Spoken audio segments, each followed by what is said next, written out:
You're listening to the Epically Geeky Show, a place for all things geeky.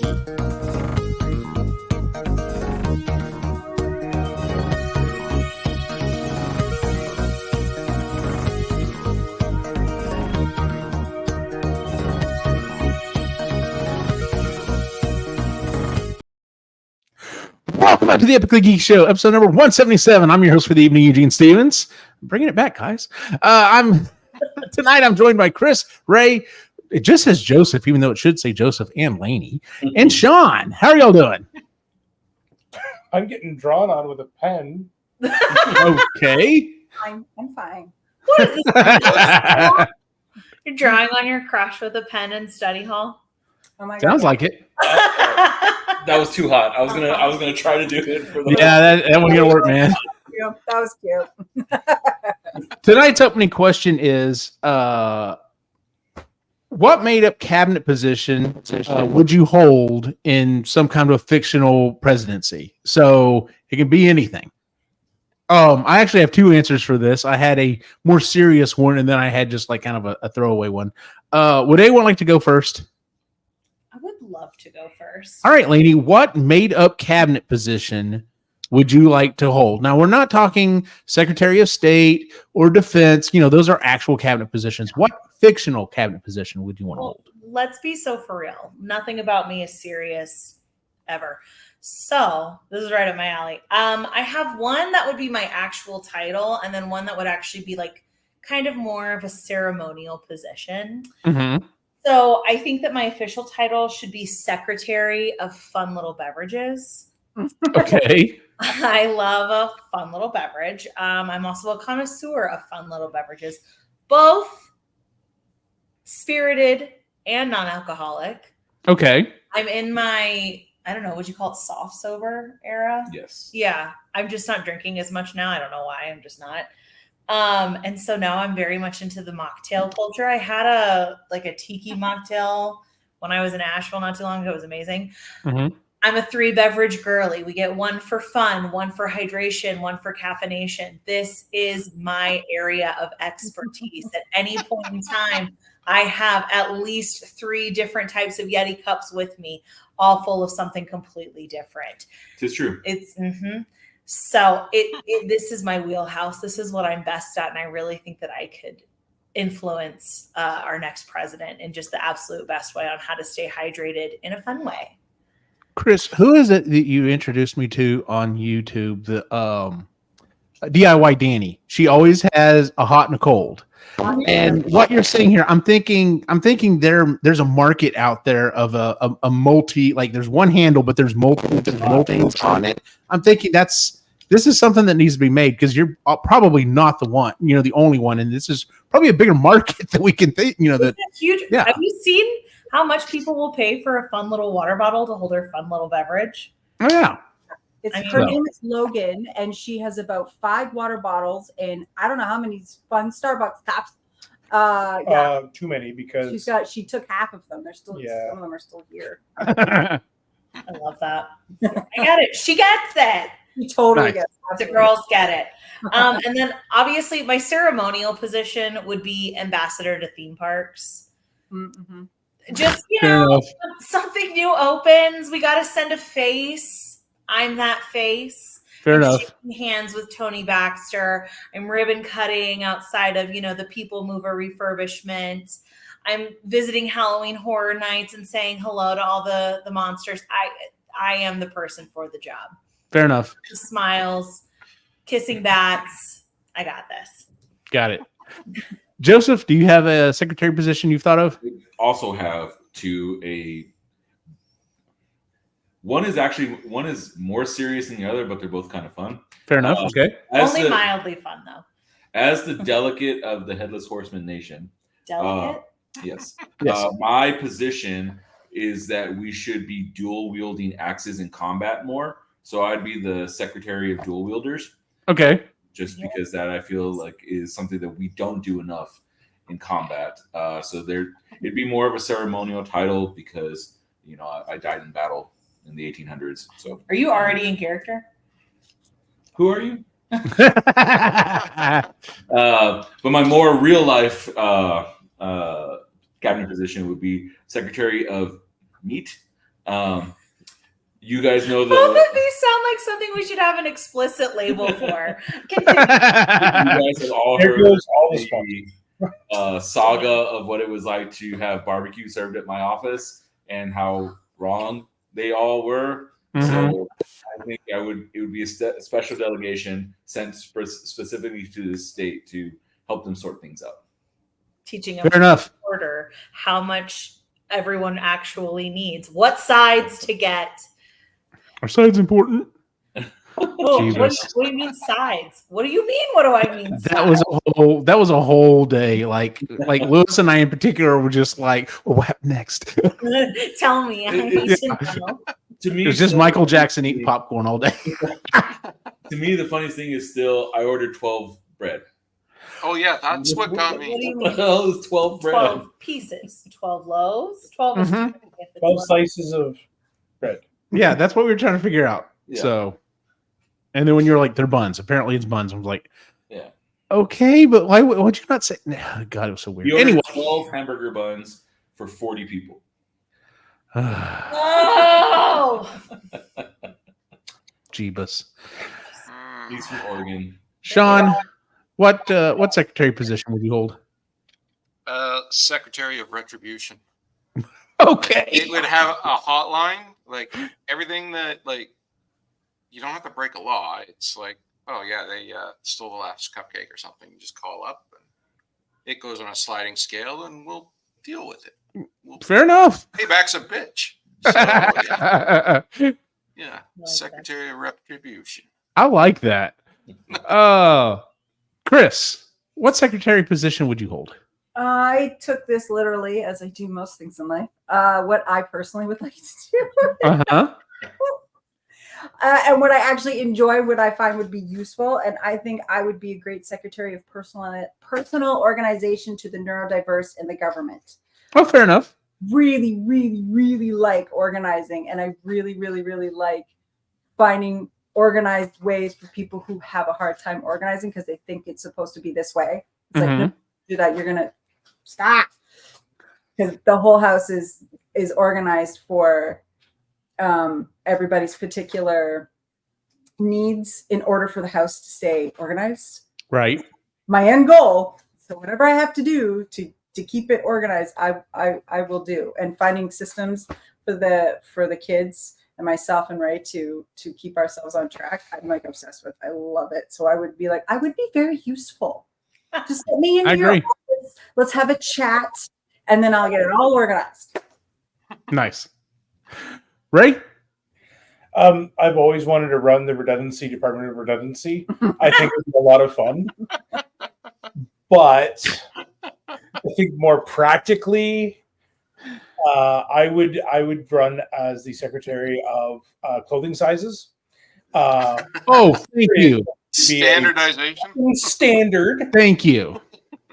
Every woman's dress will have pockets.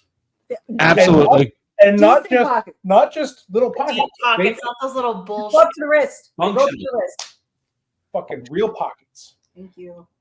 Absolutely. Yes, this whole, well, I'm an extra large on this, but I'm a large on this, but I'm a triple X on this. No, that's bullshit.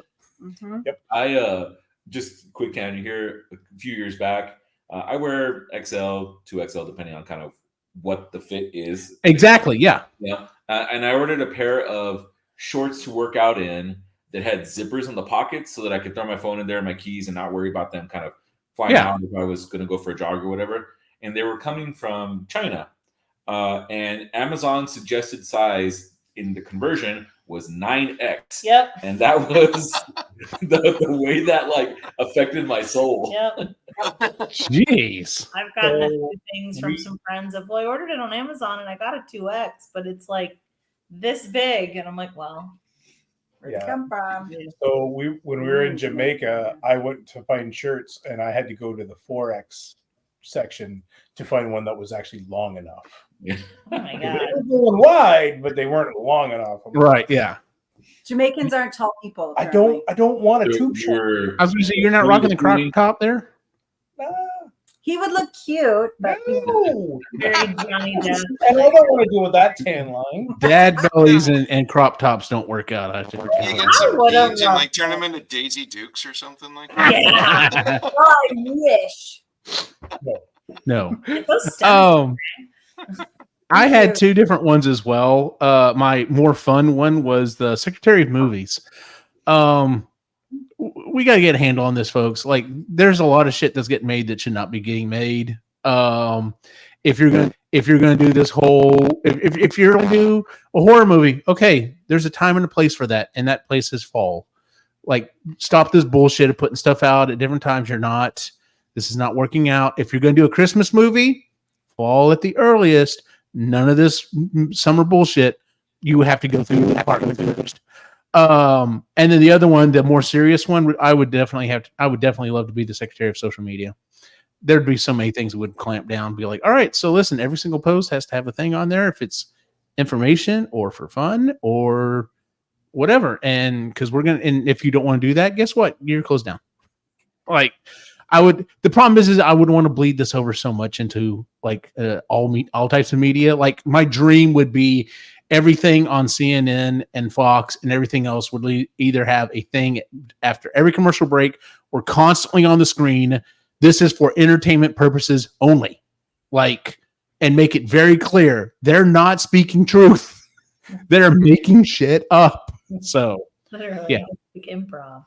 Yeah, So- exactly. So, One of my duties as the fashion person, I would also make it a requirement for all of the politicians to have who's sponsoring them. I would love that. Yes. Oh, like NASCAR. Yeah, exactly. Yeah. Yeah. I like that. So, so the topic for tonight's episode came around. Believe it or not, there's an election coming up this year in the U.S. I mean, it snuck up on me. I had no idea. That was a joke. Anyway, so 8 years ago, let that sink in. Oh, 8 years ago, You didn't even. we did an episode in 2016 due to the candidates that were running. There was a very common theme of I'm voting for the lesser of two evils. So we put that to the test. Everyone grabbed a supervillain, or more so like, cartoon character, and we had a mock debate. And then 4 years ago, we did it again, and we did sitcom characters. So I was like, oh, it's. I think I missed that one. I don't remember if you were on that one or not, Ray. I was I have Al to go Bundy back on and that look. one. You were Al Bundy. I was Al Bundy. Hank Hill. Well, Eugene is Hank Hill, so. I think Kris was. Who were you? Who was that? Or was that Jen? Was who? No, you were Roseanne Barr. Oh my God. Oh, yeah. And Jen was Rose Nyland. Yeah. Yeah, it's been a while, folks. And so this year I was like, hey, I want to do this again because it's kind of a thing. So what should we do? And so we did Halloween characters. We had to define it a little bit more. At first I was like, are we doing horror? Like, no, Halloween characters. So anything associated with Halloween. So with that said, let's go around and talk about now. So we are supposed to be representing the candidate. So don't feel like you have to do an impersonation the entire time. I was gonna cut out a pumpkin on a piece of paper. And that would have been funny. So I should have actually gone to the store and bought a certain thing because I will be representing Count Chocula. Ray, who are you representing? The dog doesn't bark. Swamp Thing. Swamp Thing. Oh, it's perfect. Kris, who are you representing? Her most high excellence Wednesday, Friday Adams. Nice. Shaun, who are you representing? Jack Skellington. Joseph, who are you representing? the Lollipop Guild. No. And you're doing the Headless Horseman, right? And Lanie has agreed to come back once again to be our moderator because this was a fantasy job at one point in her life. So God help me, but yes, it was. yeah, I know, right? somewhere there's an alternate universe, probably dead on the side of the road. She's just like, I'm done. I can't do this anymore. Yeah. So, Or there's been a hit put out on me. something, yeah. A former president on national television. So yeah, you're the one that just jumped over the desk and like I was like, all right, that's pistol whipped a president. So so with that being said, we're going to move over into the actual part of the show. At the end, we will maybe have a quick debate and decide of the candidates presented, which one do we think would actually probably be the best bet to go with. So with that being said, Lanie, I'm going to turn it over to you. All right, are we ready? Yes. Welcome, bats and ghoulies, to the true horror show that is tonight's debate. I'm your host and moderator, Fran Helsing. We want a clean debate this evening with minimal disruptions. This includes, but is not limited to, dismemberment, blood draining, and homicidal tendencies of any kind. I'm looking at you, Miss Adams. And that brings us to the rules of tonight's debate. We have no topics or questions that have been shared with our phantoms. They're going to have 2 minutes to answer. The clock that we'll be using is, of course, the demon clock that can be found in the Haunted Mansion. Very, very kindly and generously provided to us tonight by the Hatbox Ghosts. Thanks again, Frank. We really appreciate it. That's what they're going to be seeing here tonight. We're going to have 1 minute for rebuttals, 1 minute for follow-ups, clarifications, responses, growling, etc., etc. There's no audience here tonight, mostly for fear that the candidates will spring into action, but also to keep things nice and level-headed. So with that being said, would anybody like to go first with our first question? Bring it on. Depends on the question. All right. All right. Actually, should we go ahead and give everybody an opportunity to introduce themselves? Well, we've already done that. Sorry. You can cut that out. My bad. That's fine. Leave it in. Leave it in. Leave it in. We'll do it live. There you go. We're going to get for real here. In the United States, a very punitive drug policy has been unsuccessful and caused significant harm, particularly in BIPOC communities. Meanwhile, around the world, countries are calling for new drug policies based on public health instead of prohibition. These voices are present in the United States as well. Four states and DC have actually voted to allow adult consumption of marijuana. Hey, Colorado. The U.S. Congress is debating sentencing reform measures. I'm curious how our candidates would work to shift our policy approach and maybe what their feelings are on the legalization of marijuana all throughout this country. So Go for it. Count. Good evening. As the representative for Count Chocula, we have we are very close to this type of idea. For those of you who are not aware, in 1972, we had an issue. One of our good friends, serial Count, I'm sorry, not the Count. What's his Frankenstein. Frankenberry, yes. He goes by so many names. He's all over the place. Anyway, there was a slight issue in 1972 of his cereal turning children's poop to a pinkish color. We immediately addressed it. We figured out what the problem was, and we made changes. So we have already had a situation like this. The current situation is just, it's getting out of hand. So we know firsthand how we can handle this. We will need to look at each individual group. We would need to look at the outcome. Certain drugs, of course, such as marijuana, it tends to not have that bad an effect on people. Nothing poop color changing. Those we, of course, definitely have to address very, very seriously. Anything else that may change, any other bodily function to a different color, will of course have to be outlawed immediately, because we can't have that. But after that, we can look at incarceration, depending on, how bad the drug is. It really needs to be a case by case basis. So pink poop, no go. Blue, debatable. Like I said, case by case basis. Fun and whimsical. Count, a quick follow-up question. A lot of people say that your stance on this issue is directly related to the overconsumption of your product due to marijuana use. How do you respond? Well, considering our product is only out at one time of the year, I don't know how it could be overconsumption. That seems to be inflating the time period, in which case they're thinking this is happening. Now, if people are storing, our product in great quantities, which there's absolutely nothing wrong with that, it should be fine.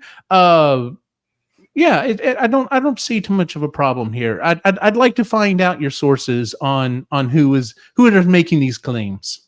It's me. It's me. Okay. All right. Same question. We're gonna head over to the Swamp Thing. Well, as the Swamp Thing is one with the Green Force and communicates with the Green Force constantly, and actually derives his powers from the Green Force, fully supportive of legalization of marijuana, because then humans can actually be a part of the Green Force as well and actually be able to see how beautiful this world is. Get back to nature. We love to see it.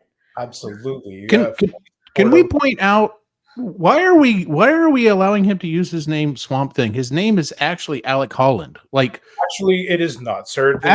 No, I'm sorry. Your name was changed in 1971. You changed your name from Alec Holland after an accident. I promise you, the accident was what it did was it transferred the consciousness of Alan into the Swamp Thing, and the Swamp Thing is the embodiment of the Green Force now. Just keep up with the TV series, for fuck's sake. All I'm saying is we would like to see a birth certificate. That's all we're saying. There is no birth certificate for the things that are real and live. We're getting fact checked as we speak. In the meantime, we'll head on over to one Miss Wednesday Adams, her highest excellency. Her highest excellency would absolutely allow for the deep restful state to help ease the minds for better channeling during seances. She would absolutely make the consumption of marijuana and any other hallucinogenics readily available to the masses and punish those who would then halt those people's use to thin the veil between the living and the dead. Eloquent as always. Thank you. Pumpkin King, your response. I'm high right now. Have you seen where I live? We're all high. How happy we are. Come on, America, catch up with the rest of the world. And that's what the Pumpkin King's going to do. He's going to bring you up to the rest of the world by getting you all high. I mean, the fountains are green there, so. I'd like to just point out that Swamp Thing is the only one of any of these candidates that can actually help with growing marijuana in any place on Earth. Says the eco-friendly liberal. Actually, doesn't grow in a swamp, but okay. Again, any plant force is under the control of Swamp Thing. All right, and finally, our final candidate, the Headless Horseman. Well, all I have to say is that people have been using pumpkins as bongs since bongs have been a thing. It's true.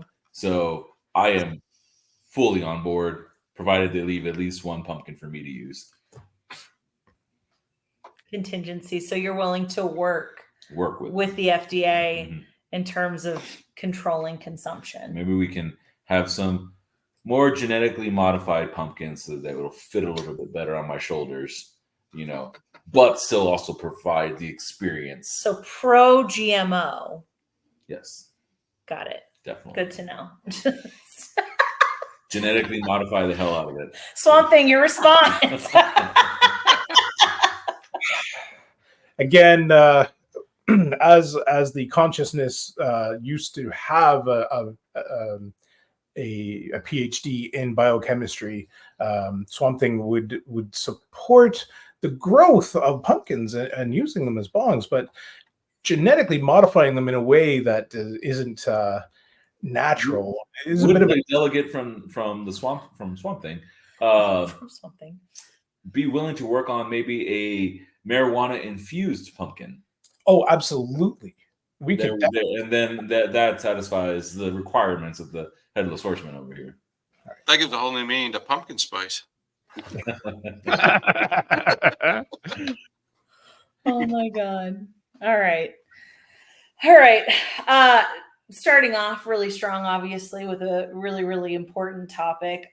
Shall we talk a little bit more about sorry, I'm looking at my notes. I did take notes. Thank you.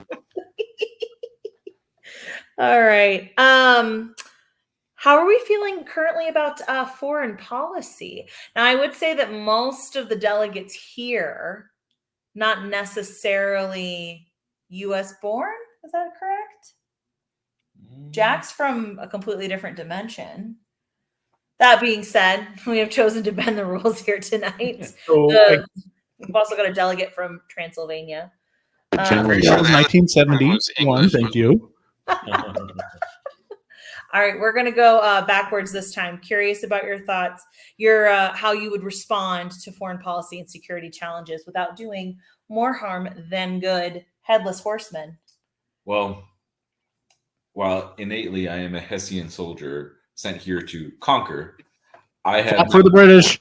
I have now been here long enough to understand how truly great the American dream is. And with me at the helm, dual wielding my axes, we will conquer everyone. Great. Lovely. Incredible bloodshed. Okay.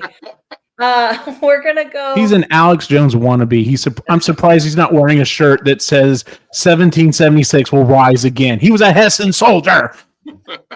That's all I have to say. Oh my God. I can't with y'all. Our delegate from Transylvania, Count, your response? Well, as a native-born American in 1971 at General Mills, we are open to open borders. We obviously love our heritage, where we came from. We feel that, if you speak to border guard, that we should have, how do they put it? Tall walls and wide doors, we believe. So we should definitely allow more people in, because the more people that come in, the more people that can eat cereal. Did you know that it is difficult to get our cereal in different? I've heard Canadians tell me that it's extremely difficult to get my cereal up there, and this has to change. We need to have more and more openness between our borders, especially our friends to the north and south, so that we can get commerce going. That would be helpful. Yes. Prepare yourself, Count. Later on, I'm going to ask you about Carmela Apple and your feelings on that controversy. All right. So, Swamp Thing, how are we feeling about this particular question? Your thoughts on foreign policy? So when Swamp Thing communes with the Green Force and as the Seven Trees, he is able to commune with other consciousnesses that have been connected to the Green Force, and what he remembers what it was like as the consciousness of Alan, so an American at one time, but understands the importance of being on one rock together. And we really need to understand that humans need to get along, because if we don't take care of the planet, then this thing's going down pretty quickly. I can't stop picturing Ray in a ghillie suit on like Dagobah every time he refers to himself as Swamp Thing. I'm the delegate for Swamp Thing, by the way, just so everybody's clear. You're true. I can't. It's all I can think about. Yes, Count. Mr. Holland has proven to be an isolationist constantly. Like he would want open borders. He stays in the swamp. He doesn't want anyone around him. Like, he's basically like almost walled off the swamp. What makes us think he would want open borders? That's all I have to say. Your response, delegate for the Swamp Thing.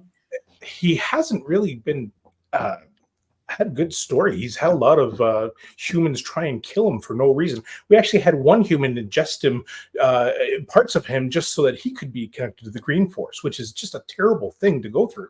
So he's now at a point in his life, he's gone through the mental fortitude, mental work to put himself out there so that the greater public can see what he looks like. A lot of people have been terrified of his presence. However, he believes that this is a more accepting world now than ever. All right, fair enough. Mr. Skellington, your thoughts on foreign policy? I would argue Halloween Town pretty strict about border control. I'm going to have to take a measured approach to this because for eons we had a very secure border, but we were isolationists and we got bored. They invaded Christmas Town. I tried shaking things up a little bit, trying to adapt new cultures. Didn't go so hot, but I learned. And I learned to appreciate what we have. And I think I can bring that to the government.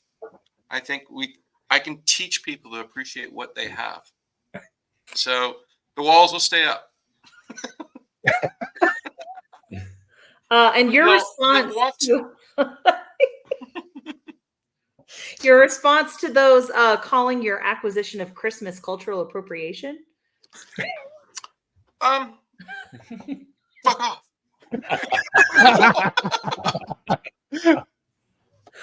Oh, God. Yeah. Come here and say it to my face. You can't. The borders are closed. That's right. See? You're learning. All right. And finally, Miss Adams, your response, your feelings towards foreign policy. Her High Excellency would like to say that foreign policy would see a much needed callback to hand-to-hand combat on the battlefield, to glorify those lost in battle and take prisoners for interrogation. Those who threaten our ways shall suffer our wrath. We love a staunch, very clear. I love to see it. At least she's owning her isolationist. I'm just saying. Owning her isolation as opposed to covering up and hiding between, like, oh no, I just want everybody to have my cereal. Late stage capitalism. I see you. Oh my gosh. All right, let's see. All right, we're going to break things up a little bit. We've done some pretty serious topics. I actually would kind of argue this is more serious than anything, as you know, we're seeing a big divide in terms of interpreting our history. We're seeing a lot of very different stories in terms of the way that we discuss where we've come from as a nation. So I'm very, very curious to hear the candidates' response to this. Your feelings towards what Universal Studios has decided to do with the Universal monsters and how they're retelling those stories. Your thoughts, please, the delegate from the swamp. This has been a very exciting time. The good news is that we can actually go back to these stories and retell them in a proper way. Our fear is that with Universal Studios is that they're going to lean into that horror aspect a little bit more, and not tell the real story, which is plants have feelings too. Plants do have feelings. That is very, very true. Oh my gosh. The delegate from Disney, Mr. Pumpkin King, go for it. What is history if not meant to be rewritten? Embellish, blood, guts. Go for it. Add more scariness. That's what we want. More blood. So rewrite all you want. Just make sure it's over the top. I think it will be. All right. Headless Horseman, your thoughts. It's my understanding that you live with someone who talks about this a lot. So it should be I don't screw it up. Yeah. No, I think that There's only one right answer, by the way. I think that the retelling of certain histories is inevitable. The people in power get to make those decisions. And once I'm in power, I make those decisions. And the decisions will be made to rewrite history in a way that favors the bold, those that are willing to take power in their own two hands with two axes, and ride their black stallions down the road and take the heads of those that stand opposing them. At the end of the day, I think we can all agree here that no matter what, the humans are the problem. Now, is this response due to the fact that Frankenstein's getting an entire experience and you just get 5 minutes at the beginning of a parade? Frankenstein does have a nice head, but too much hardware for me, So he can have his little moment in the sun. By the way, it is derogatory to refer to him as Frankenstein. Sorry, Frankenstein's He is the monster. Frankenstein's monster. Now, Dr. Frankenstein, you fuck that guy. If the monster wants me to take him out, I will take him out. I got him. Brothers in arms. We Yes. love to see it. Who have I not asked this question to? Eugene? Me and Kris. Yeah. Got it. Count. You've I actually just- been left out of all of these, so I'm very curious to hear your thoughts. Oh, it's perfectly fine. I understand how IP works. I get why the Headless Horseman is all behind this. He dislikes education. Like he would totally rewrite everything. The man physically went after Ichabod Crane. He does not like education. True. So of course, rewriting history is right up his alley. As for the park itself, I don't think we want it to be too scary. That's the whole point. We want it to be family friendly, like breakfast cereal. We want things that everyone in the family can enjoy, especially on Saturday and Sunday mornings when they're watching cartoons.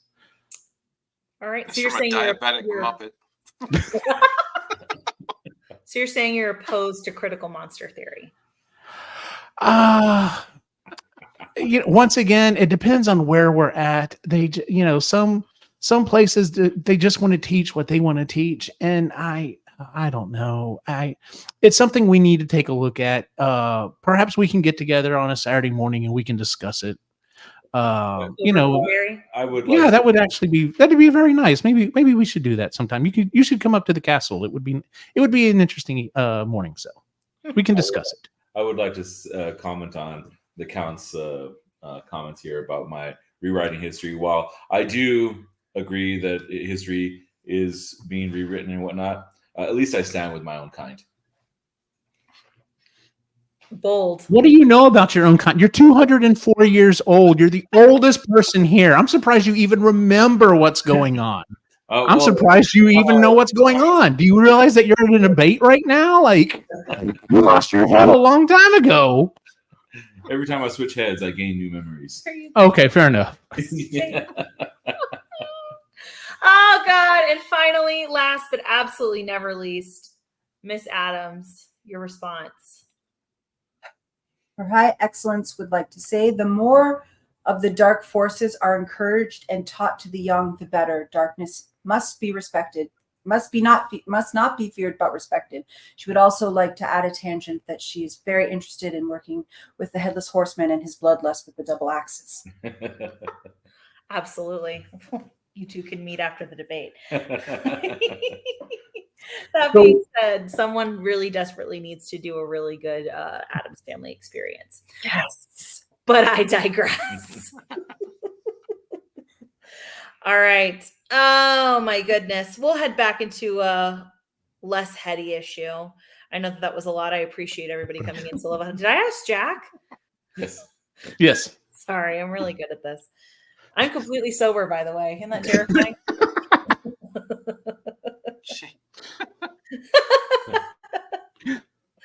Oh, goodness. All right. Hot button issue, the economy. Where do you stand on the current state of our economy in your very specific and specialized area as monsters? We're going to start with Mr. Skellington. Your thoughts. What do you think? How would you improve? Keep it the same? Where are we at? I I would replace all the cash with candy because kids really know how to barter, and they barter with candy. Let's take a step from the kids. Like, they know what to do. They figure it out. It's innate. Let's go back to that. Fair. Any fair problems with that there, Marshmallow Fang? No, I'm actually really interested to know what Wednesday Adams' opinion on this is. Considering she comes from a lot of wealth that we have no idea where it came from. I mean, it's just every time you turn around, they've got this nice house. Dad works. Don't know what he does. All I'm saying is we'd like to know what her opinion on the economy is. That's all. Miss Adams, your response. If we want to get Tully on the phone, I'm sure we can. Oh, Tully died. It's true. But if anyone can do it, it's Wednesday. Her High Excellence believes that all banks should be abolished and that the Royal Treasury should be reinstated.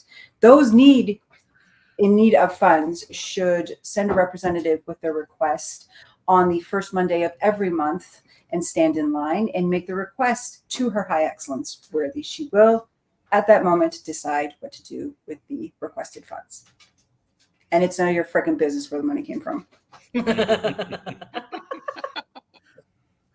Oh my God. Okay, now I've lost count. I'm just pointing out in the same household we have someone that they don't want to just show where they get the money from, and she's saying next to the guy that doesn't want to hand over his birth certificate. That's all I'm saying. This is purely sexual. I don't know if you're aware of that, but this is okay. Oh my God. I mean, this isn't that far off. Wednesday's cucumber alone.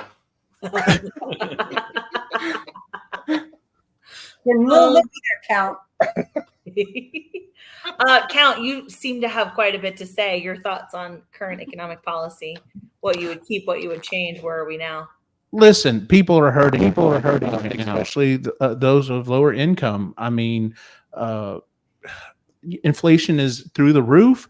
Have you seen how much a box of cereal it is? It's ridiculous. People are having to literally, decide, am I going to get the cereal? Am I going to get the eggs? What am I going to do here? So we've got to do something to lower inflation so that everyone can get the cereal that they want. So one of the first and major things the Count would do when he gets into office is to tackle the economy. Marshmallows. Is the Count saying that he does not control the price of his own product? Unfortunately, we have to go with what the market's demanding. So, kind of helpful to only sell it during October. Well, September, October, Got to create the scarcity, right? To drive up. That's right. That's right. Doesn't sound like he's very good at economy. He's like economics. That's right. I'm high. I mean, I hate all of you. All right, Swamp Thing. Sorry, I can't just invade my other countries and just collect all of their stuff. My bad. Well, for the economy, you're talking about two people that want to give you diabetes just from handling your cash. You got somebody else who's very interested in a lot of death. I assume the other one is very interested in death as well as in the way of just combat in general. So what we're proposing is an environmentally based economy. So the more credits that you have towards helping the environment and helping the earth, then the more credits you get. And in fact, we're going to completely change everything. You need jobs, no problem, because we're going to take care of the food industry. We're going to take care of the energy creation. All of those industries could be completely revamped with new forms of plants. Yeah, they tried that. They call it Soylent Green. People. But they didn't have the source, which is the green force. The greenie over here. Everything's the green. Everything's the green. The liberals wants to do everything with the green. I'm just saying. Liberal, it's green force, man. Think of the force from Star Wars, that kind of force, but within plants. So Isn't that just fiber? that helps move things along. Yes. Aaron, can we move this conversation along? Mr. Holland does have a point. Headless Horseman, your thoughts about economic change. What do you like? What do you not like? What are you going to use those axes for? So I mean, you've seen plenty of it in 204 years. So I actually have two approaches to this. I do agree that a barter system should be in place. I do think that the costs, the association of a piece of paper with cost has kind of lost all meaning ever since we got off the gold standard. So a barter system should be back in place, and then but there should be tiers. Once prices for something that are large enough, a home, a car, things like that, your college education. Once you get to something like that, prices should be negotiable, and if two parties cannot come to an agreed upon price, trial by combat. That is how you decide how much something costs. That is the first approach. The second approach that I'm also pitching is that one person decides. If everyone on the planet Earth right now went 1v1, it would only take 33 wins to be left, to be the one left. That person decides how much everything costs. Yes, a bloodbath indeed. Right, we're going to move on. Plus, Swamp Thing should be in favor of that because there will be less humans on Earth to, drain her of her resources. Her? Mother Earth. Oh, Mother Earth. I thought you were talking about like poison ivy. I was like, fair enough. I think I read a report on that. It's called Project Mulch. All right, candidates, my next question. Young voter turnout is a consistent problem that most candidates seem to have. What's your plan to motivate young voters to go out, get registered, get out to the polls, and cast their vote for democracy? Your thoughts count. Oh, obviously, advertising. When and where children watch. Children don't tend to, read a lot of posters. So obviously we would have to hit the social media. We'd have to hit YouTube. We would have to hit the TikToks. We would have to hit all of the different things that all of the children watch, and we would try to our best to get them out there to vote, to express their ideas. It's something that the children are truly the future, and we need them to go out and vote, especially with their money. And have diabetes. Listen, Salad Man. I'm sorry. That was rude. Mr. Holland, I should address you by your actual name. Mr. Holland. No, we're not in favor. Everything in moderation. I mean, obviously you're for green everything. And, as an extremist, I could see why you would want that. But no, we want moderation in all things. A balanced breakfast, if you will. Talking about balance. You're a part of a balanced breakfast. Yeah, as long as you in the United States, yes. Bold to hear balance from the man that allowed something like Monster Mash to go to market. Bold. Hey, that was a collaboration. If we want to change subject, and we want to talk about working with others, I've got everyone else beat here. The Headless Man literally wants to decapitate everyone who's around him. The little princess in the black house hates everyone, maybe including herself. Jack down there, he's definitely friendly. He has a community that's behind him. I'm just worried about his border security, his border policies. I'm so afraid he's just going to be like, let's go see what's going on in Canada and let's just roll on in there. And I don't know, the swamp thing. We won. I'm just saying, if we want to talk about still win. If we're talking about working with others, it's very clear I am okay. The count is okay with working with others. That's how that came about. All others, including Yummy Mummy, after what they had to say about you? Listen, Yummy Mummy decided to retire on himself. He was tired of the spotlight. I mean, some people, we should respect those who decide to retire and to fade off into history. So that's all I'm saying. Interesting. Very interesting. I could literally just turn this into a serial debate. Oh yeah, absolutely. Oh my god. What was the original question? All right. Motivating young voters. Miss Adams, your thoughts. We have acquired Taylor Swift and have already implemented her. All right, well, that's over. I was going to say, well, Yeah. we got the Swifties. Why are we even doing this You done anymore? goof. Oh my god. We like to offer ourselves up as a cabinet position now. Secretary to riboflavin reporting for duty. Oh my gosh. Mr. Skellington, your thoughts. How do we get the young voters motivated, registered, and to the polls? We would use a carrot and a stick approach. Carrot being bribe them. Candy. Candy, candy, candy, candy, candy. The stick would be scare the hell out of them. If they don't vote, they die. Simple as that.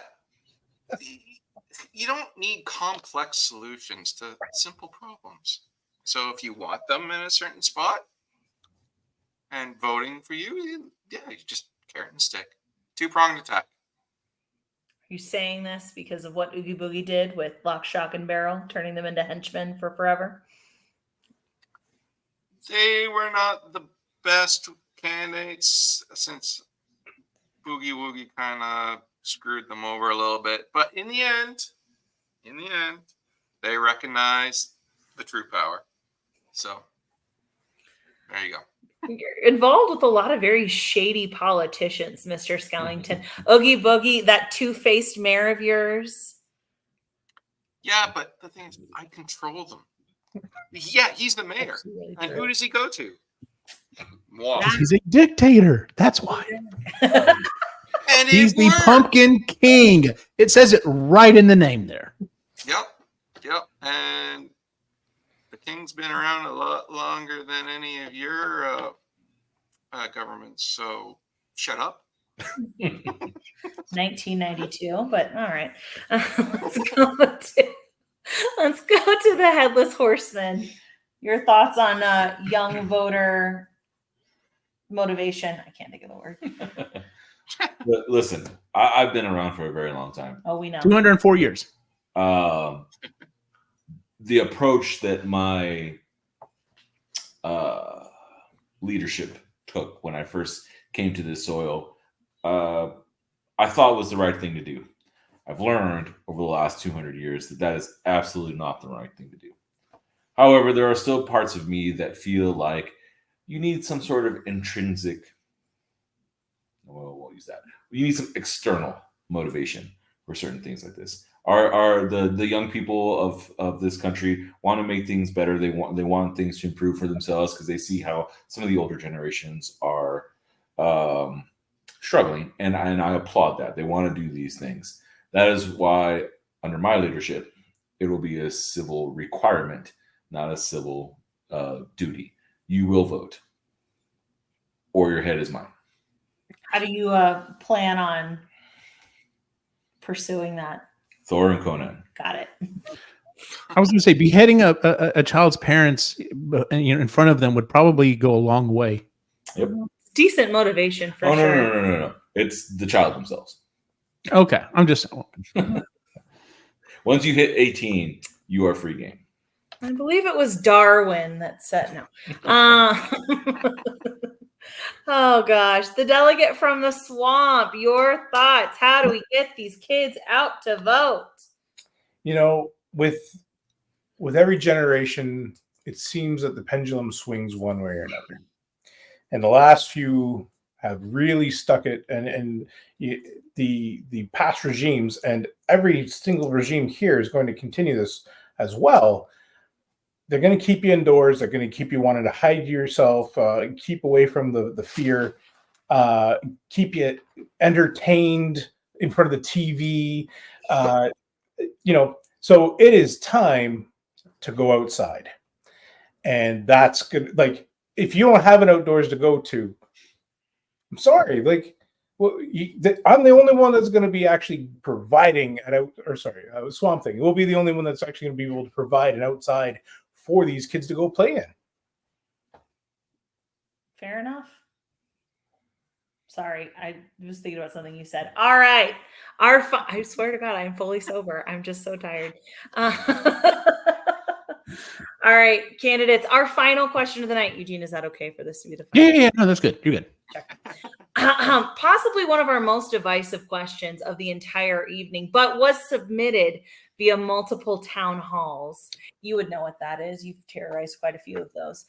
As long as there's a bridge nearby. There it is.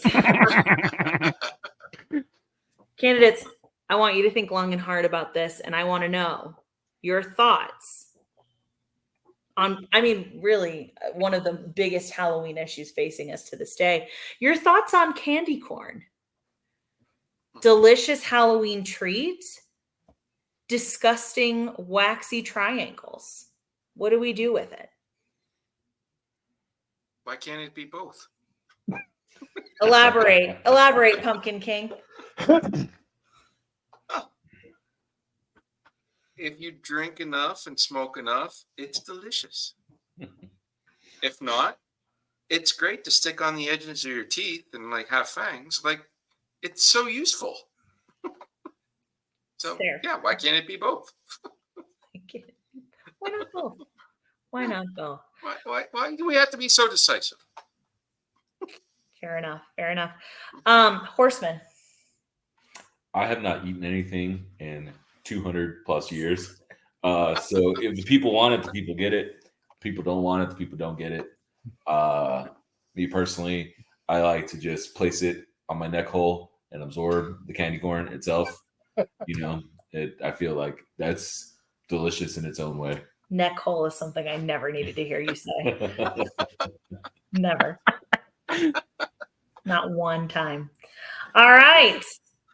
The representative for Wednesday Addams, your thoughts on candy corn? Candy corn will be fed to our prisoners of war. Ooh, ow.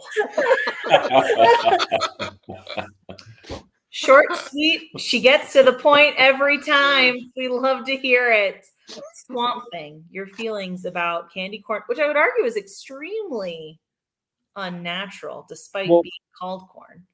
It doesn't even. It's a shame that it even is called a corn or anything plant-based. Let's be honest. No, all candy corn will be wiped out and replaced with actual corn, which can be made in various ways. You can have it popped. You could have it on a cob. You could have the corn maze if you really wanted to. But I'm telling you right now, all candy corn is completely abolished and replaced with proper corn. Incredible. Divisive, but incredible. Finally, our most vocal candidate of the evening, Count Chocula, your feelings towards candy corn as what some would call a Halloween sweet connoisseur. Yes, Mr. You raised a good point. Much like his cereal, he has said a lot, but not a lot of substance is there.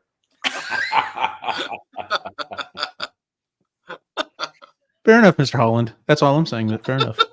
Yeah, marshmallow shots fired.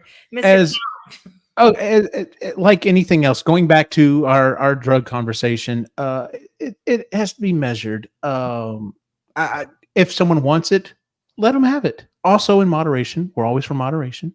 But yeah, it's one of those things that it is definitely a decisive issue. And there are some people who like it. There are some people who obviously feel it should be fed to prisoners of war. No, absolutely. We are 100% behind the idea of you should be able to, if you want to acquire it and eat it, go for it. It's your body. It is your body. It should be your choice. Ding, ding, ding. I'm getting a reminder from my producer that our time is almost up. They're also asking why I didn't ask about the candy corn pumpkins. My response, everyone thinks those are delicious, obviously. That's going to conclude our time tonight. This journalist's opinion, I would have to say, due to their very concise and clear answers, I would say Miss Adams would be the winner of tonight's debate. I was gonna say, could we have just a moment so that we could go around and give a closing statement? Yes, absolutely. I would love to hear closing arguments. Would anybody? I will give you the opportunity to decide who would like to go first with this. Anyone? I could pick. Sure. Yeah. You know what? We opened this. Well, we tried to open it up, but the representative from the chocolate factory there decided to open his mouth before everybody else. So, Focus, Gator Boy. Let's do this. so at the end of the day, if you don't have a planet, Swamp Thing's going to leave anyway. Swamp Thing can take the consciousness, and he's going to transfer it out to some other planet and build a new planet out there. He really likes Earth, and he wants you to like it too. And for crying out loud, just realize we're on this rock together, and let him kind of help us all out here. Well said. Very well said. Who? Your closing arguments. I'm just so moved.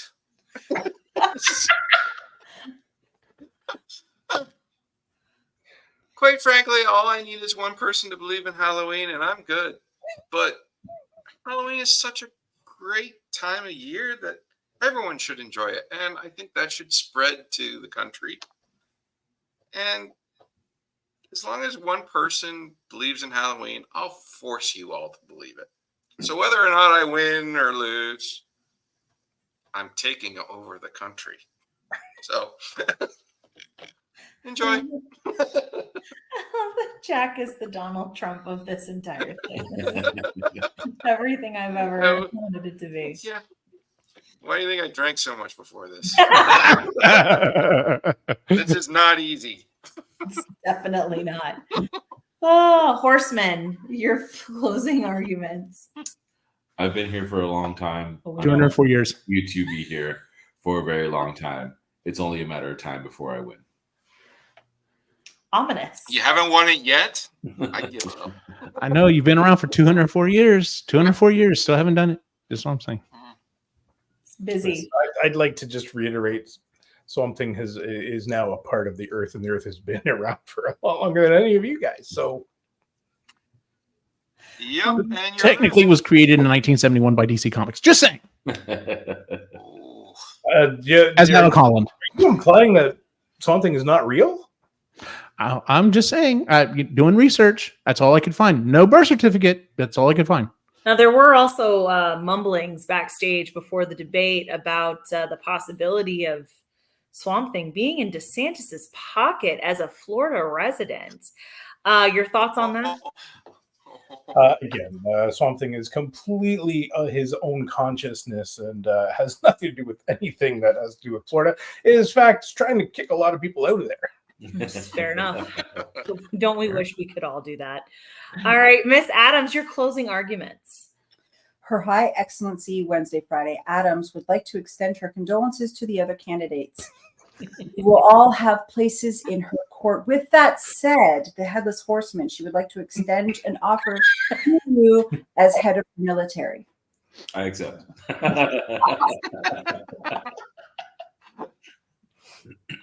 Oh, God. Well said. And finally, Count Chocula, your closing arguments.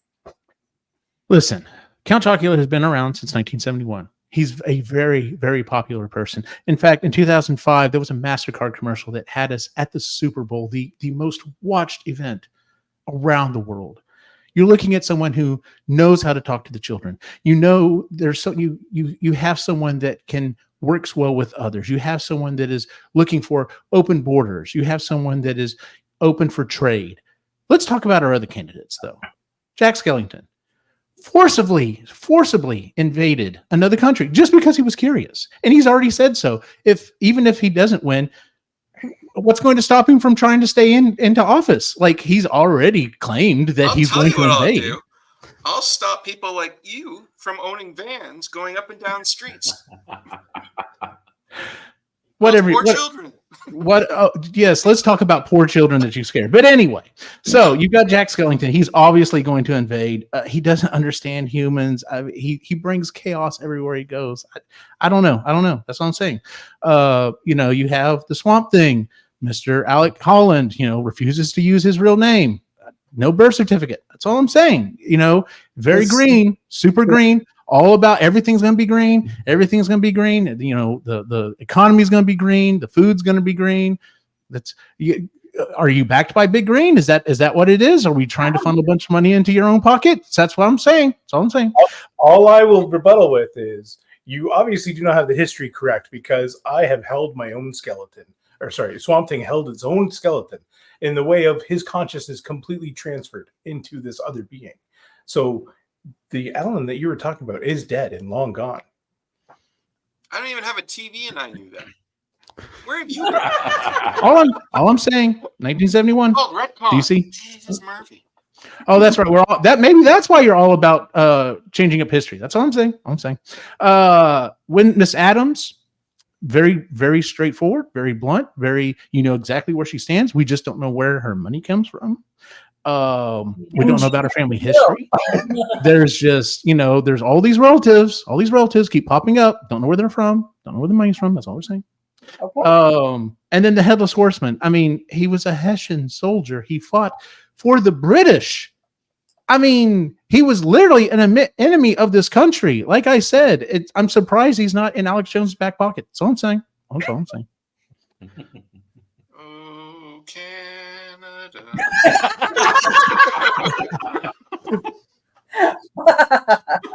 All right, I think we have concluded the main part. Before we do our votes, though, even though Lanie jumped in, and I definitely want to hear more as to why you did that. I need to ask some questions.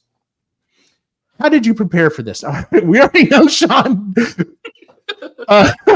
You say you didn't really prepare for it. Did anyone else do any preparation for this? Ray, what did you do for preparation?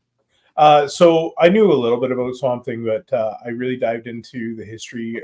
Did a lot of Swamp Thing explained. A lot of YouTube videos out there, especially with his rumored theme park coming up. There's an expansion there that in the Dark Universe that he's coming in there. A lot of people are excited about it. So there are multiple histories of Swamp Thing, and it was kind of cool to read into it. The different forces. It kind of reminds me of the Rings of the Lantern Force. Yeah. Yeah. So it reminded me of that. So there's a blue force, which is all for animals. They have there's a decay force as well. And at one point, the Swamp Thing, his consciousness's wife or like lover at one point becomes decay. And so they love each other, but they can't touch her because she'll actually kill them. So it's like pushing daisies. I was going to say, yeah, right?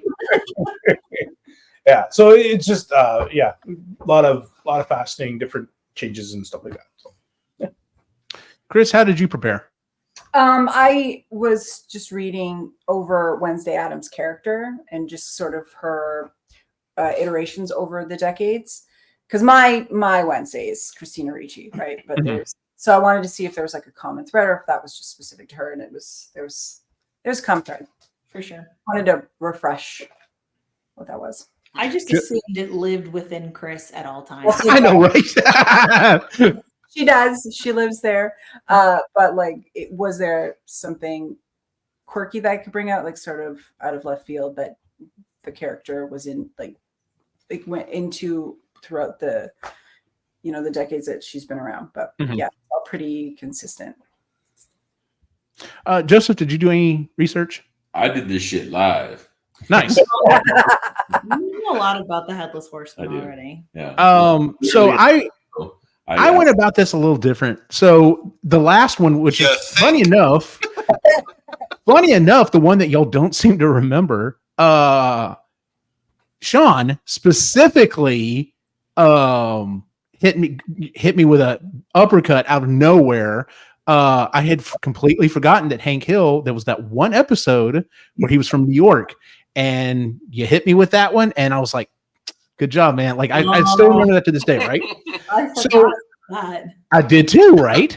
So I did some research. There's not a lot on Count Chocula. So I'm like, okay, well, there's not too much I can cover, which by the way, yes, in 2005, there was a MasterCard commercial with the greatest commercial characters ever or whatever. And he was one of them. Commercial, I just looked it up.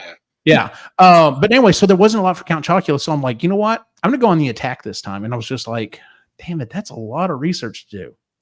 So I finally found a reason to use AI. Oh, I had to finagle it because you can't just ask it.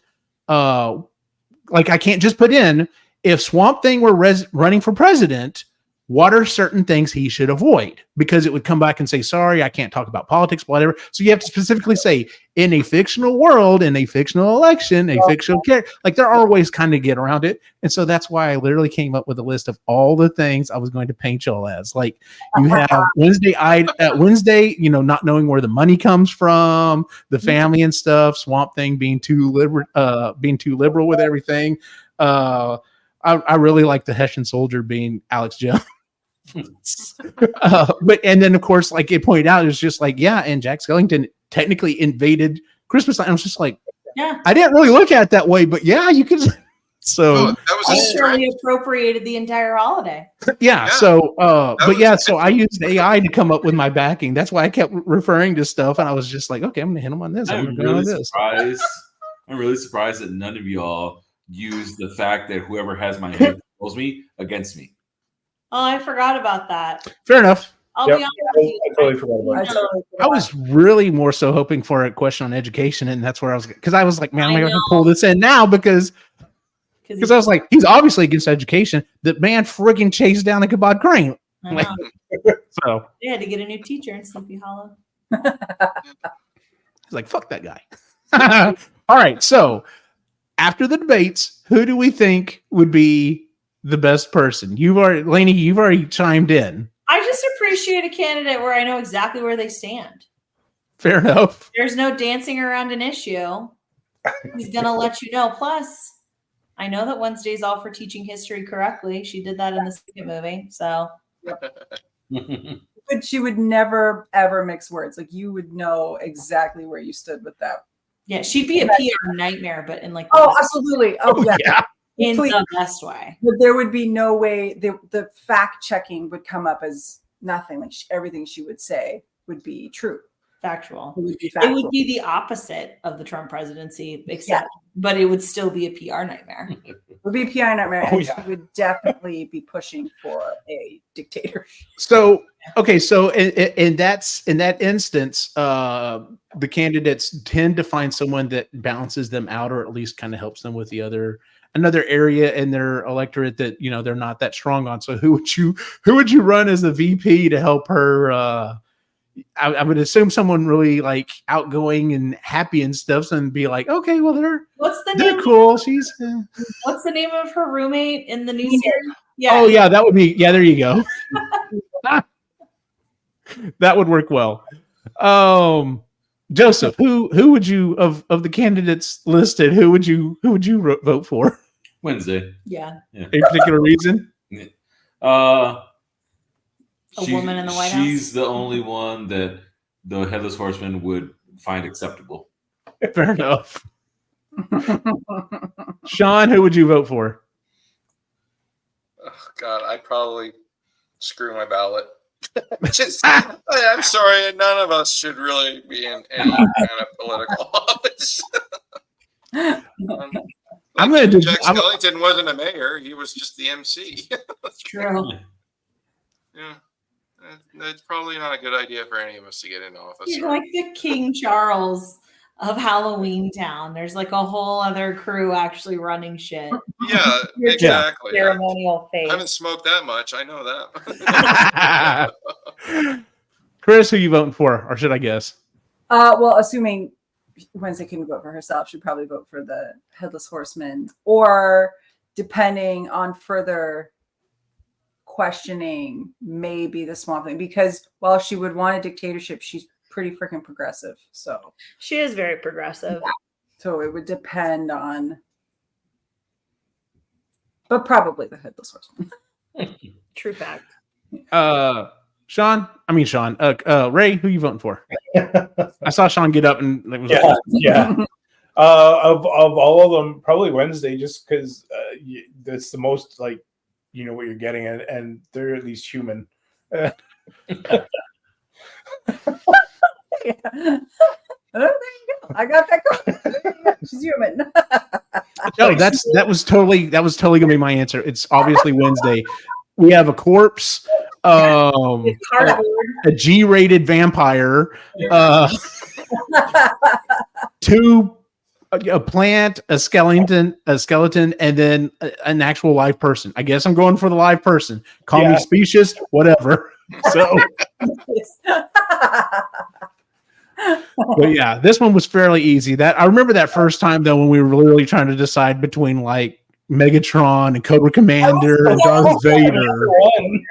Yeah, I was Skeletor. Yeah. So I remember that. Yeah, that was a lot of fun. So Freedom Super Gay.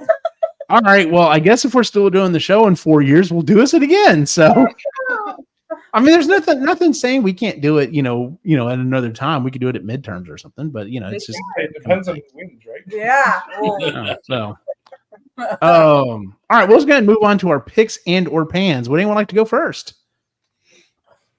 I'm gonna go first because I have a feeling mine's probably gonna be a lot of other people's. I'm giving it the thumbs up. Beetlejuice.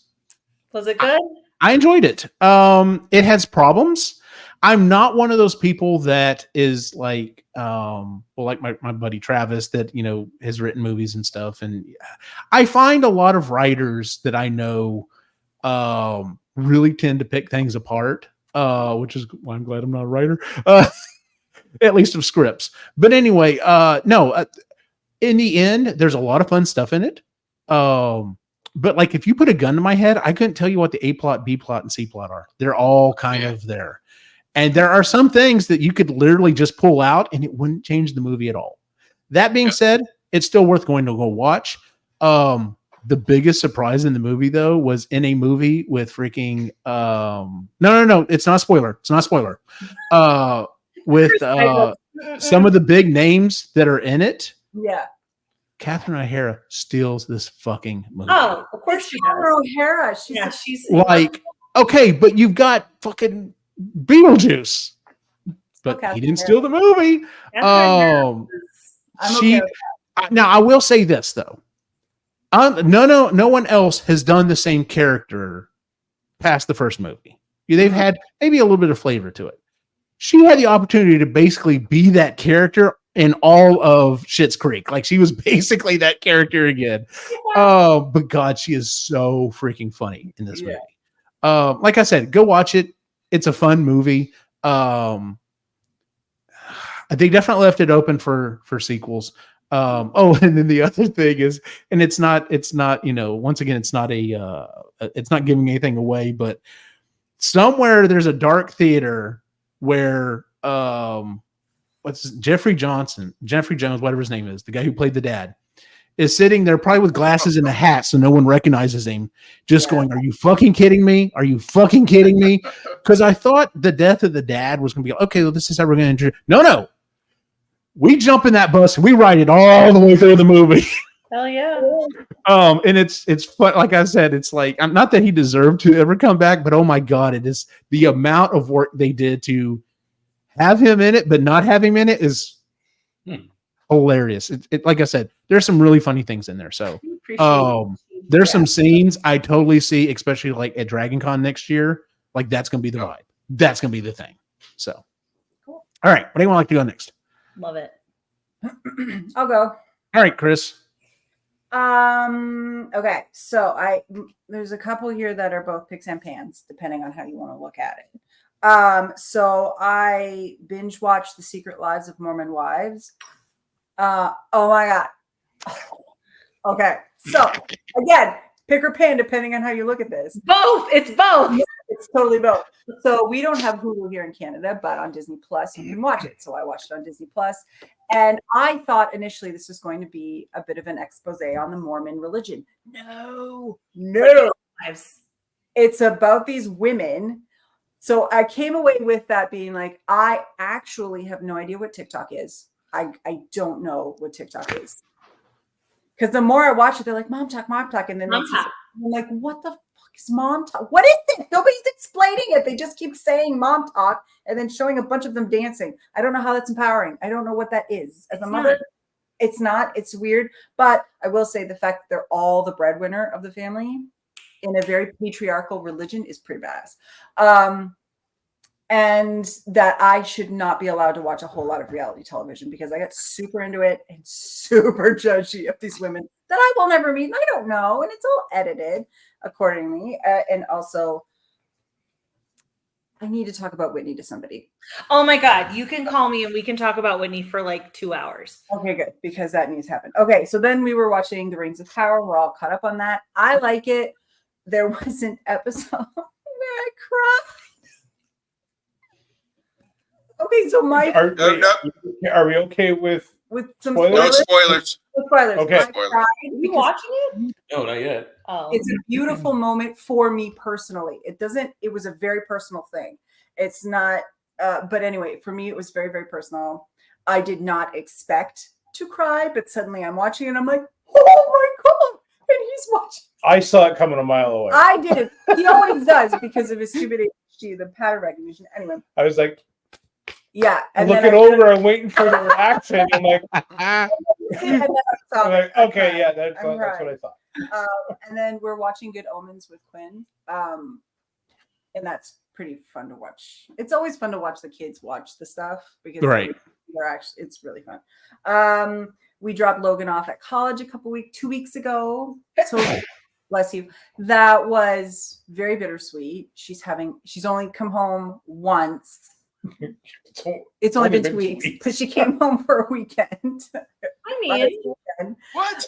Yeah. She's not even an hour and a half away. And we were going to visit her. We couldn't do the big grocery shop that you do when you drop your kid off initially. And she also needed work boots. So that's what we were there for. And then all of a sudden it was, and we're like, all right, let's go. I was super sad. I'm like, oh no, let's go home. Okay.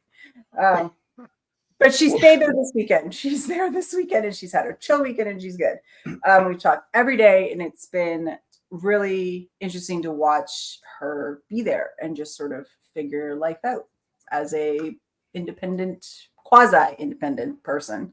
And then we have a deal in our relationship that if we want something special, that the other person gets the same monetary value. It really does keep you in check because you're like, because we're spiteful. This is built on spite. It's like, do I want him to spend that amount of money? No, I don't. So I'm not getting it. It doesn't totally work. Same here, because I always mess up, and someone would show me something like, have you seen this Transforming Optimus Prime? Yeah. It's like $1,500, and I'm like, yeah, my wife would kill me. No, she wouldn't. Christy wouldn't kill me. She'd be like, how much was that? Cool. I'm gonna go spend that. And so the $1,500 Optimus Prime is going to cost me $2,000 or $3,000. So yeah. Yeah, so it keeps us in check. But he needed a new phone. He needed a new phone. So we took that monetary value and I got two things. I got a really cool rug and I got a walking pad, which is pretty cool. Ooh. I know. So it's a bit of a Frankenstein setup, but I set it up. I have my little, it's a laptop bench, but I set it on top of our island and I use it to write. So I can walk and write. I have the speed. It's interesting to try to walk at the same time, but I'm getting there. And then hopping off the pad feels very weird. It's like getting off of a trampoline and then you try to walk. It feels very, very weird. And nobody tells you that in any of the reviews and any of that. Nobody says that getting off of a walking pad after you've been on it for a while, that you're kind of like, you have to brace yourself a little bit and be like, okay, recalibrate. The equilibrium's got to figure itself out. Fine. But yeah, so that's it. And it's hot as fucking balls here, so that's a pan. Sorry.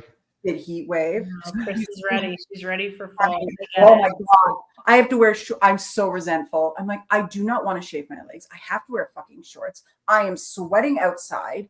I hate it. I hate it so much. We have 2 more weeks of that, I think. And then we have 2 more weeks of it in the 20s before it even starts to remotely come down. The air conditioner's back on. I'm so mad. Hate summer. I'm sorry, friend. Betting it back at 68 tonight to go to sleep. Ray, you got a pick or pan for us?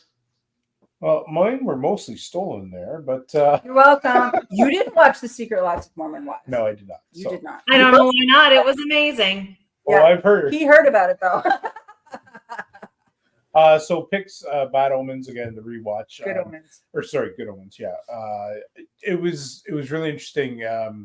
We're watching the last episode, and Christian and I are like, I don't remember how this happens. And what I'm remembering now is that we got to a certain point, and then we stopped watching because we didn't have that particular service provider anymore, or whatever it was. Mhm.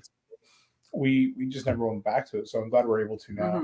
Mhm. Logan being off to college is pretty cool. And then Diablo 4, I've been having a lot of fun with that. I'm waiting for Shaun to get back on because Mike and I are.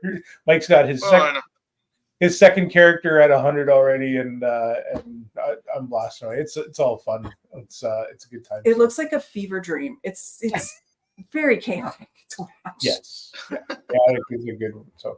So yeah, still blasting away, having fun with that whenever I have time. So Pans though, cost of college, fucking hate it. Oh. And then the postal service. I also hate the postal service because I just want to throw it out there. That's an oldie but a goodie for you. I was gonna say you're getting older. You're throwing out the postal service. I feel that. Shaun, you have a pick or pan for us? Couple picks. One, Beetlejuice. I thought it was great. That was a daddy-daughter date, so we did the original Beetlejuice because I don't know how Catherine missed it. The rest of my family saw it, but she had never seen it. So how'd that hit? She enjoyed it more than what she thought. Mm-hmm. And then when we went to see Beetlejuice, yeah, she was like me. It was like, man, there's a lot of stories going on at the beginning that just all over the place, but it does come together at the end. So, and then there's justice for someone, but I'm not going to say who. Yes. That's the big thing. But anyway, no, that was really good. And then, yeah, I dropped off Patrick a couple of weeks ago for his second year of college. So we talk to him every couple of days. I think we get a text. We want proof of life. That's about it. But I think, no, he's enjoying it. He's loving it. Now, he's 7 hours away. So, yeah, we won't see him till Christmas, I think. So, but no, he's loving it. So we're happy. Good deal. Joseph. 2 picks. Is it me? And a pan. One pick is we moved into a much bigger home. Yay! Fantastic. Pick number 2, Dungeon Crawler Carl book 2 was just as good as book 1. I have not picked up book 3 yet because I'm reading Masters of Death. Is that the one with Princess Donut? Yes. Yes, we started calling Barley the cat Princess Donut. Yeah. So I'm reading Masters of Death before I get book 3, and then I'm gonna be good, and I'm gonna wait until October rolls around to start. Not till we are lost. Yes. Not till we are lost, because I'm gonna wait for the book club. I already have the book. It is sitting. It is downloaded. It's there, but I'm gonna wait for the month to roll around. See if I can get through more of Dungeon Crawler Carl before then. The pan, we moved and our shit is heavy. And I had to carry it up multiple flights of stairs. And then we helped her friend move on Saturday, who lived on the 3rd story of her apartment building. And that apartment building had no elevator. And then moved across her complex to on the 2nd story. So I walked my happy ass up the stairs, strapped the couch to my head, walked down the stairs with it, across the complex, up the other flight of stairs, and placed it. And I did that for 6 hours. And you were a very good boy, and everybody really appreciated it. More on that later. Off pod. Yeah. Our shit's heavy. That's the pan. We got a lot of shit too. I'm proud of us though. I feel like we downsized like a lot. This is not nearly as bad as moving from Colorado. You can't really tell, but like the gap right there that you see where the ceiling of the stairs are, that one little gap, and then it opens up. It's also like that on the main floor going up to the 3rd floor where the beds are. That gap is just around 6 feet, and our bed is 6 feet and 4 inches wide. It took me and the two movers. I mean, I'm surprised we didn't break the wall. I got a text that day. I literally got a text that day saying, "Well, the bed lives here now. It's when we leave, that bed stays." Yeah. Fair enough. Fair enough. Lanie, you have a pick or pan for us? It's a pick and a pan, and it's kind of late, but I need to rant on this on the internet, so I'm going to do it now. D23 happened towards like mid-August.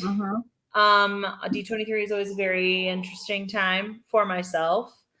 My pick is there's lots of cool stuff supposedly, hopefully coming that they have already broken ground on that I'm very excited about. Lots of good growth all over every park. We love to see it. We're getting a nighttime parade again. Love all of that. My pan is that I need Josh tomorrow to come the fuck on and tell us what's happening to Muppets. I just need to know. I need to know if it's safe or if it's not safe. I need to know. I already knew that Dinosaur was going to be leaving, which those of you that don't know, that is probably like my favorite attraction in all of the parks. I love Dinoland. I know it's stupid. I know why they need to get rid of it. I've made my peace with that. Fine. I will blow kisses to the Carnotaurus one last time and be at peace.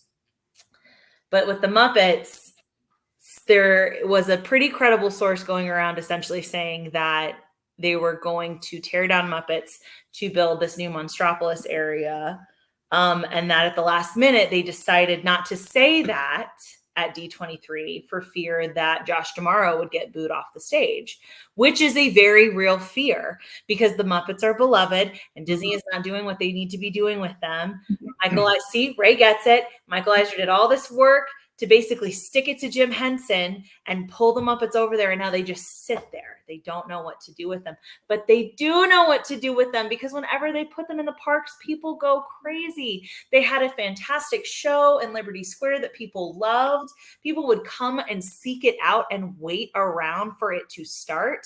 At the Christmas party, I think last year, they had them going around in one of the omnibuses doing carols. People ate it up. And we have a piece of living history in that park that they just did a huge refresh on to keep it nice and updated. It is the last thing that Jim Henson worked on right before he died because of that Disney deal, also because he was a Christian Scientist and didn't get any medical attention for his cancer, but also the Disney deal. It is literally the last thing that Jim worked on, and it is very apparent in just the overall feel of it. It is Muppets. It is original Muppets. It feels authentic. It's a huge part of my childhood and so many other people's childhood. It's also a huge people eater, so I don't know what the hell they're talking about. But they're being very cagey about it. And it makes me nervous to the point that now every time anything happens anywhere on the property, I have to text my friends about it. And I have to be like, are they just trying to fool us? Are they trying to make us think about something else? They tore down the Toy Story Land eating area yesterday, and I had to frantically text my friend Peter about it for 20 minutes. There is too many things happening. The day after D23, I yelled, not at you, I yelled to you about puppet unions for like 45 minutes. Like, it's a lot, okay? I'm very passionate about Muppets, all right? So I just, go ahead, Ray. I'm with you. It's like I didn't see the Muppet theater when I was a kid. Oh, I did. I remember that. Right. I don't remember it if I was there, but I do remember walking in there with the kids, and they had a blast. It was a good time. It's still, like you said, it's still a good spot to go cool off from the heat. You're entertained from all ages, and I think it's a missed opportunity to keep that thing there. The other thing that really infuriates me with Disney is that they have a ton of land, and they're talking about, instead of developing that, they want to go and get rid of this other stuff and replace it with other things. And it's like, okay, well, why don't you go and develop new parts of the land and Yes. expand that way. He's instead mad of- they're getting rid of Tom Sawyer Island. I am too. I am too. No, it was my favorite spot to go for lunch. that sight line, that beautiful sight line, that kinetic energy when you walk into Liberty Square and you walk along the side past the Haunted Mansion into Frontierland and you see the Liberty Bell going by. It's beautiful. Yep. We was one of my favorite things to do is we took the raft over to Tom Sawyer Island, There. walked down into this little pavilion area, and we all sat and chilled and had lunch, watching the boats go by. You eat at Aunt Polly's? Yeah. I love Aunt Polly's. I love that. It was the best spot. Yeah. Well, and then my thought is retheme Tom Sawyer Island. I could totally get behind that. Could totally get behind that. Sure, But keep just the rip it out. kind of. Yeah. So there were a lot of really good things that they announced. I'm so excited for a cocoa boat ride. Oh my God. I started crying. I'm so excited for that. What a beautiful, beautiful world to like allow guests to go into. But the rest of it, I'm just like, y'all have to stop. Everyone's being so cagey and so weird about it. Ooh. Grace. Oh. Someone's in trouble. I have another can. And his name is. Well, that is our show for the month, ladies and gentlemen. If you would, please give us a 5-star rating wherever it is you listen to the show. You can also watch it on YouTube. Apparently, you can subscribe to it as a podcast on YouTube. That's a thing. You can check us out at epicallygeeky.com, where you can find the other shows we do, including the Marginally Geeky Show, Creatively Geeky Show, and Sustainably Geeky Show. You can find us on social media at Epically Geeky on Facebook and Instagram. Where can we find you online, Ray? The Reluctant Yeti on Instagram. Kris? Moody Midlife on Instagram. Shaun?